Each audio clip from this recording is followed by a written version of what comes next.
Be me, 19, female, living in Wisconsin. Land of cheese, beer, and passive-aggressive behavior masked as Midwestern nice. Working an office job that sucks the soul out of you, one spreadsheet at a time. It's one of those places with gray carpets, gray walls, and gray people. The kind of job where the highlight of the week is when the vending machine restocks the spicy chips. I'm the youngest person here by at least a decade, fresh out of high school, trying to save money for college, thinking this would be a quiet gig. Boy, was I wrong. Enter Brenda, 46, female, the bane of my existence. She's the office manager, self-appointed guardian of the break room microwave, has that haircut that says, "I demand to speak to the manager." But she is the manager, from day one. She decided I was public enemy number one. Literally the first time I met her. I extended a hand to introduce myself. She just stared at my nails and asked if I could type with those things. They were barely past my fingertips. Strike one. Brenda's entire personality revolves around her sensitivities. She can't handle perfume, can't handle the sound of gum chewing, can't handle fluorescent lights. She has a fan, a heater, and a humidifier running simultaneously at her desk, creating her own personal weather system. She weaponizes therapy speak like a seasoned general. If I accidentally print something to the wrong printer, I'm violating her boundaries. If I leave a spoon in the sink for 5 minutes, I'm creating a toxic environment. It's exhausting. She's married to Gary, 48, male, works in sales just down the hall. Gary is the human equivalent of unbuttered toast. Nice enough, but looks like he's been carrying a heavy backpack for 30 years. He's got that weary look in his eyes. That screams, I just want to watch the game in peace. He's got that quiet way about him that makes people speak over him. Brenda treats him like an unruly toddler, constantly correcting his grammar in front of clients, monitoring his carb intake at company potlucks, slapping his hand away if he reaches for a cookie. Gary, think of your cholesterol. We talked about this in our wellness journey. You can see a little piece of his soul die every time she opens her mouth. I try to stay out of it, keep my head down, do my data entry, listen to podcasts. But being the only young, somewhat fit person in the office paints a target on my back. I'm Latina, petite, and I like to dress well, not inappropriate, just ellipsis fitted. I don't own shapeless sacks from the clearance rack at Kohl's. Apparently, this is a crime against humanity in Brenda's court of law. She constantly makes snide comments about my clothes. Aren't you cold in that, dear? That color is very ellipsis loud for a Tuesday, isn't it? We try to maintain a professional aesthetic here, not a nightclub vibe. I'm wearing a turtleneck and slacks, Brenda.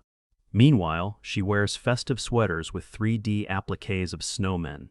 In April, hypocrisy is her love language. Things escalated last week.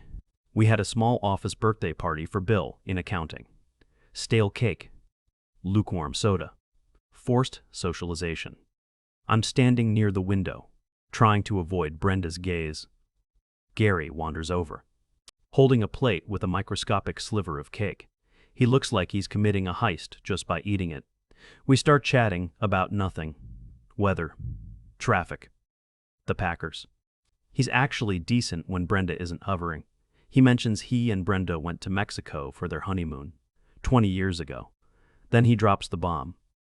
Tries to be charming, I guess. I've always admired Latino women, he says, his voice lowering a bit. You guys have such ellipsis fire. Brenda is very ellipsis steady. It was awkward, a little creepy, sure, but mostly just sad. He looks at me for a beat too long, eyes drifting down, then snapping back up like he touched a hot stove.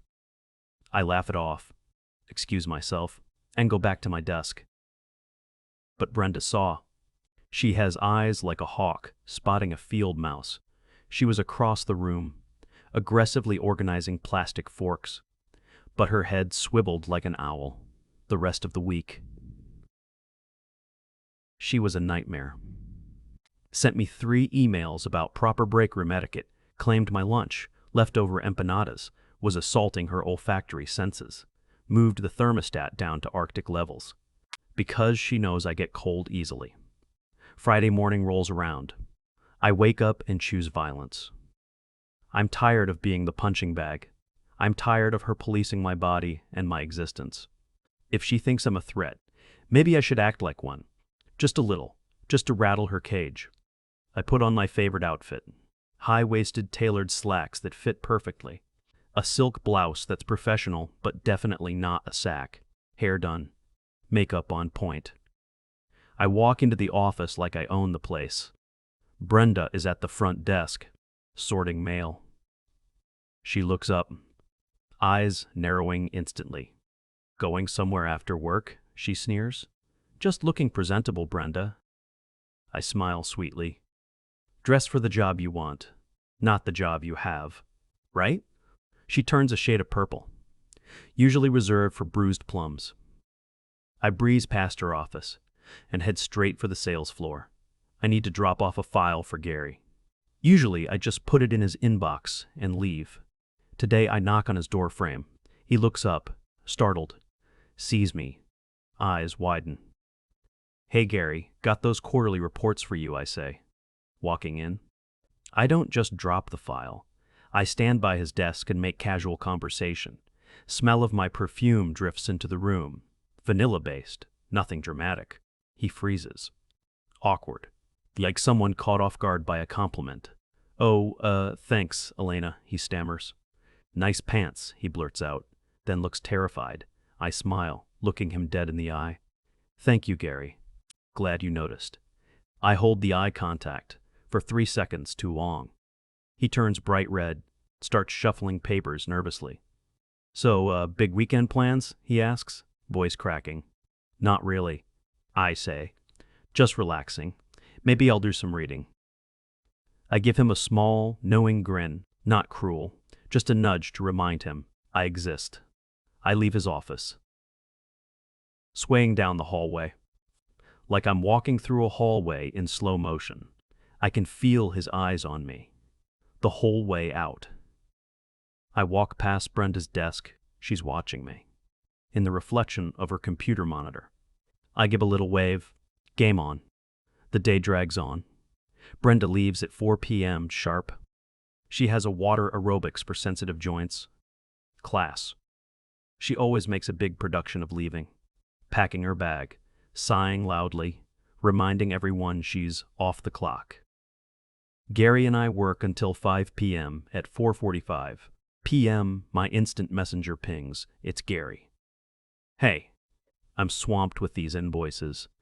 Any chance you could stay a bit late and help me sort them? I can order dinner. I stare at the screen. This is it. Or so it feels. I know exactly what this is. A desperate reach for normalcy. From a man who looks starved for something that isn't on a spreadsheet. I type back, sure, Gary. Happy to help.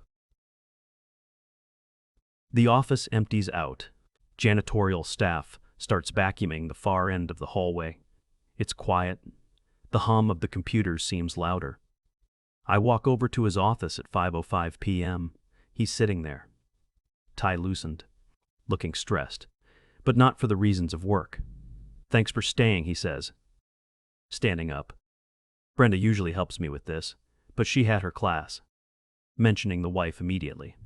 The comfort of claiming normalcy. It's no problem, I say. Sitting in the chair opposite him. What are we working on? We pretend to look at spreadsheets for 20 minutes. He's not reading a thing. He's looking tired, watching me pick at the corner of a document, like it's the most interesting thing in the world. The air in the room feels thick, with something that isn't business. I'm aware of it, cataloging it like an anthropologist in someone's private moment. I'm enjoying the small vindication of being seen by someone who rarely gets noticed. Petty, sure, but human. I'm starving, he says suddenly. Let's go grab a bite, my treat. Expenses. I nod, sure, I could eat.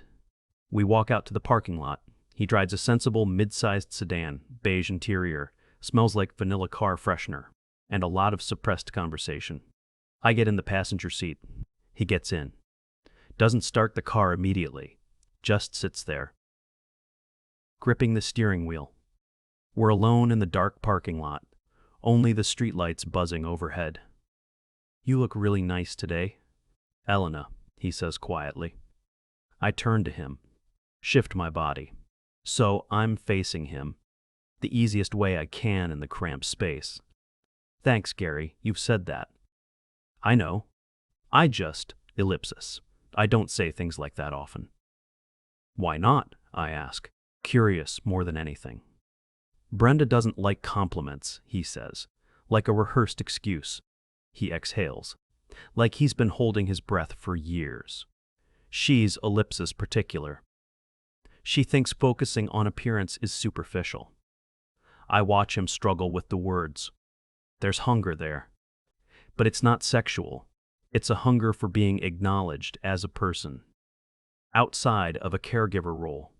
Outside of being corrected at dinner parties. He looks at me differently. Not as an object, but as another human who's unexpectedly listening. "I think you're kind," he says, voice softer than before. The atmosphere shifts, from flirtatious to fragile. I should stop. Close the car door, and go home to boring, safe silence. But the adrenaline of doing something outside my routine, of witnessing a crack in Brenda's armor, feels like fuel. I reach out and place a hand on his arm, in a gesture that is comforting, not provocative. He shudders, like someone surprised by an act of plain human kindness. His hands tremble slightly, as he covers mine for a moment, and then lets go. Not with greed, but with gratitude. "Maybe we shouldn't go to a restaurant," I suggest, because crowds and chatter feel wrong for this. It's loud and crowded. "Maybe we go somewhere quiet." He swallows hard. "Like where?" "We could talk," I say. "Like ellipsis adult talk. About work stuff, boundaries, whatever." He nods, relieved for the permission to be candid, in a place that isn't being policed by someone else's expectations. We drive in silence that isn't heavy. It's the kind of quiet where people listen to themselves think. We end up at my apartment building, because it's close, and because the idea of a neutral, public place felt more performative than the truth of what he needed. I unlock the door, and we step inside. The space is small and messy, but it's mine. Not curated, not judged. He stands in the middle of the room, looking out of place, in his business casual attire. "Nice place," he mumbles.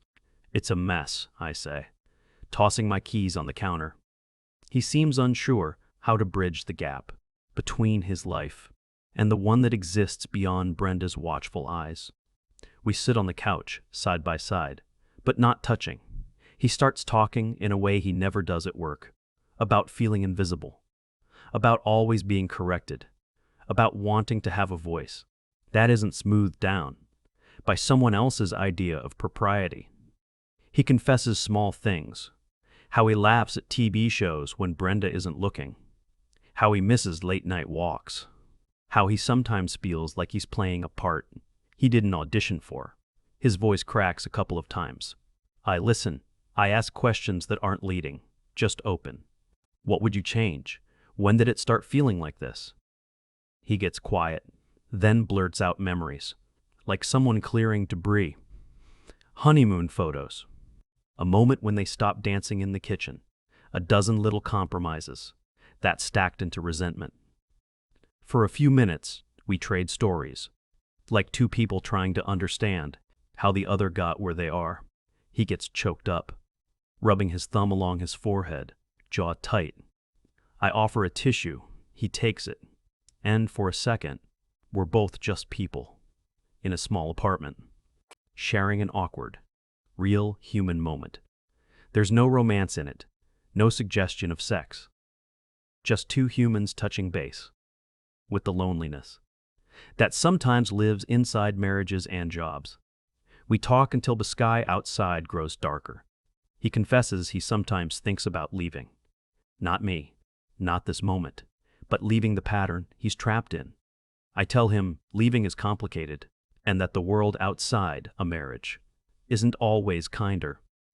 He nods, the realization making him flinch, like a bruise reopening. Eventually, the panic creeps back in. He looks at his watch and startles. Brenda expects me home by 7 p.m., he says, panic flickering in his eyes. He stands up, suddenly aware of the rules he's been bending by simply speaking the truth out loud. I have to go, he says, voice hollow. I know, I say, crossing my arms, because I need something steady. In the wobble of the moment. It never happened, he mutters, more to himself than to me, as if repeating it. We'll stitch the world back together. He collects himself at the door, smoothing his shirt like armor, then turns to me, with a look that's equal parts apology and gratitude. Thank you, he says, voice small. Then he's gone. Door closes. I hear his footsteps running down the stairs. Engine starts. Car peels away. I'm alone in my apartment. It smells faintly of his cologne. The ordinary trace of a complicated human encounter. I sink onto the floor and stare at the ceiling. The adrenaline fades, replaced by a cold pit in my stomach. I didn't sleep with my boss's husband. I didn't betray anyone physically, but I did cross into someone's private life in a way that feels messy and morally ambiguous. I made a choice to listen and be present. And now I have to live with the consequences of being visible in a place where visibility is dangerous. The weekend is a blur of anxiety. I stay inside, binge watch mindless reality TV. Every time my phone buzzes, I jump, terrified it's a text from him, or worse, from her. Sunday night, I can't sleep. I stare at my closet. What do I wear tomorrow? The power suit feels tainted now. The confidence is gone, replaced by paranoia. Monday morning arrives, like a death sentence. I drive to work, stomach churning, park in my usual spot, see Gary's car 2 spots down. Oh God. I walk into the building. Security guard nods at me. Elevator ride feels like it takes 10 years. Doors open. I step onto the gray carpet. The air feels different, heavy, charged. I walk to my desk, keep my head down, pass Brenda's office. She's there, typing furiously. Humidifier blasting steam like a dragon. She looks up as I pass. Eyes lock on mine. Does she know? Can she smell him on me? Does she have a sixth sense for crisis? She scowls. You're 2 minutes late, she barks. Traffic, I mumble. Scurrying to my cubicle. I sit down, heart hammering against my ribs. I turn on my computer, try to work. 10 minutes later. Gary walks by. He's heading to the break room. He doesn't look at me, stares straight ahead, face pale, like he's seen a ghost. He walks with a stiff, unnatural gait. Brenda yells from her office. Gary, did you remember to bring the lactose-free creamer? He flinches visibly. Yes, Brenda, he calls back, voice cracking. It's in the fridge. Make sure it's the almond one, not the oat one. Oat spikes my glycemic index. He disappears into the break room. I let out a breath I didn't know I was holding. An hour passes. I need coffee. I have to go to the break room. I time it so Brenda is on a call. I sneak in. Gary is there, staring at the coffee pot like it holds the secrets of the universe. He hears me enter, turns around. His eyes are wide, frantic. She knows, he whispers. My blood runs cold. What? I hiss. How? Did you tell her? No, of course not. But she, ellipsis. She was sniffing my shirt on Saturday. Sniffing your shirt? Yeah. She said I smelled different. Musky, she called it. She asked if I changed detergents. That's not knowing, Gary. That's her being crazy. No, you don't understand. She's been watching me. Asking questions. Who were you with on Friday? Why were you hungry when you got home if you ate at the office? What did you say? I said I had a late lunch, but I'm a terrible liar, Elena. My left eye twitches when I lie. I stare at his left eye. It is currently vibrating. Calm down, I say, gripping the counter. If you freak out, she will know. Act normal. Be the unbuttered toast, Gary. He nods frantically. Toast. Right, I can be toast. Just then, the door opens. Brenda. She stands there, framed in the doorway, like a demon. From the seventh circle of our hell. She looks at Gary, then at me, then back at Gary. Her eyes narrow to slits. What are you two whispering about? She demands. Her voice is low and suspicious. Gary freezes. Deer in headlights. I step in. Gary was just telling me about the new filing system protocols, I say, forcing a smile. Very fascinating stuff, Brenda. Efficiency is key. Right? She stares at me, unblinking, like a reptile. Filing protocols, she repeats. Gary doesn't know the first thing about filing. He still thinks alphabetical is a suggestion. She steps into the room, closing the distance. She sniffs the air. Literally sniffs. Like a bloodhound. There's that smell again, she mutters, looking directly at me. Vanilla and ellipsis. Something cheap. My perfume is vanilla-based. She knows. She absolutely knows. Or she suspects enough. To make my life misery. Gary, come with me, she snaps. We need to discuss your sodium intake for the week. I found a pretzel wrapper in your jacket pocket. She glares at me one last time. And you. Get back to work. Company time is not social hour. She grabs Gary by the arm, drags him out. He looks back at me, terrified, mouthing help me. I stand there, alone, in the break room, staring at the drip coffee maker. I am screwed. So incredibly screwed. I go back to my desk, but I can't focus. Every time I hear footsteps, I flinch. At lunch, I hide in my car, eating a sad sandwich, while watching the office door, debating if I should just drive away and never come back, maybe change my name, move to Idaho, become a potato farmer. Anything is better than this. I go back inside at 1 p.m. An email from HAR hits my inbox. Sender, Brenda. CC, head of HAR, who is Brenda's sister-in-law. Subject, improper workplace attire and conduct. Body. It has come to my attention that certain dress codes are being flaunted. Effective immediately, all skirts must be below the knee, no sleeveless tops, and no perfume due to sensory sensitivities. Also, fraternizing between departments is discouraged to maintain productivity. She's legislating me out of existence, declaring war via employee handbook.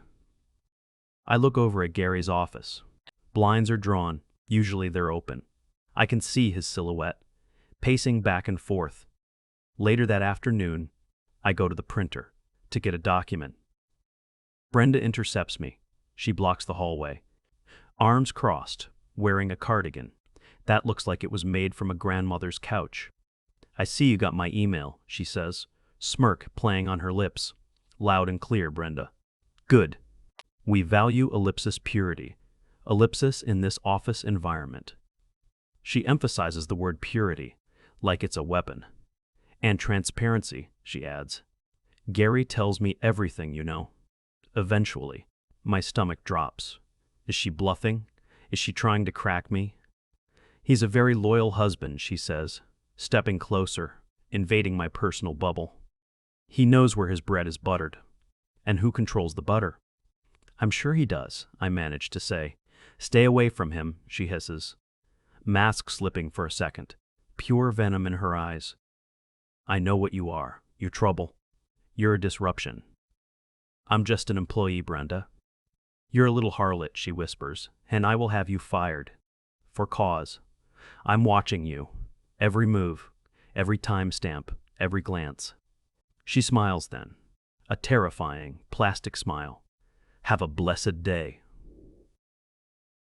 She turns and walks away, heels clicking on the gray tile. Click, click, click. Like a countdown. I grab my papers. Hands shaking so bad, I almost drop them. I walk back to my desk, sit down, stare at the screen. I check my phone. Text from Gary. She's going through my phone logs tonight. Delete everything. I'm sorry. I'm so sorry. I delete his number, delete the text thread, delete the call log. My heart is racing at 1,000,000 miles an hour. I look at the clock. 2:30 p.m. 2.5 hours to go. I can feel Brenda's eyes boring into the back of my skull from her office. Gary is hiding in his office with the blinds down. I am 19 years old. I make $14 an hour, and I am currently in the middle of a Cold War with a woman who owns a laminator and isn't afraid to use it. I look at the reflection in my monitor, adjust my collar, take a deep breath. This isn't over. It's just beginning. And I have a feeling that by the time this is done, one of us isn't going to be working here anymore. And for the first time, I'm terrified it might be me, or worse, that I'll still be here, trapped in this gray hell, with Gary the Toast and Brenda the Dragon, forever. Phone rings. It's the extension. From the front desk. Brenda. I pick up. Yes? Alina, could you come to the front? There's a package here for you. What kind of package? It looks personal. Very ellipsis large. Flowers, perhaps? From a secret admirer? Her voice is dripping with sarcasm. I freeze. Did Gary send flowers? The idiot. The absolute moron. I didn't order anything.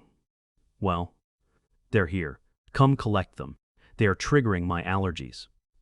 I hang up, stand up, walk to the front. Everyone is watching. The whole office senses. The blood in the water. I round the corner. There's no flowers, just Brenda, holding a pink slip and a cardboard box. Change of plans, she says, grin stretching from ear to ear. We're restructuring. Last in, first out. You can't do this, I say, voice trembling. Oh, I can, she says, tapping a policy binder on her desk. At-will employment, dear. Wisconsin state law. No reason needed. She shoves the box at me. Pack your things. Escort is required for terminated employees. I look past her. Gary's door opens. He steps out, sees me holding the box. Sees Brenda smiling like a shark. And then he stops. Looks at me. Looks at her. And then he turns around, goes back into his office, and shuts the door. Click. The sound of betrayal. The sound of a coward. I look at Brenda. She winks. Bye-bye now. I take the box, walk to my desk, sweep my trinkets into it. Stapler, mug, hand sanitizer. I walk out. Past the gray cubicles. Past the gray people. Out into the parking lot. Sun is shining. Birds are singing. It feels fake. I get in my car, toss the box in the back seat, look at the building. One last time. See the blinds in Gary's office twitch. He's watching, hiding. I start the car, laugh. A harsh, bitter sound. I lost the job, but she has to live with him, and he has to live with himself. I put it in drive, turn up the radio, peel out of the lot, leaving tire marks on the asphalt. Fuck Wisconsin, fuck Gary, and especially fuck Brenda. My phone buzzes. Unknown number. Voicemail. I let it go. Drive toward the highway. Don't look back. Never look back. Life is too short. For gray carpets and unbuttered toast. The end.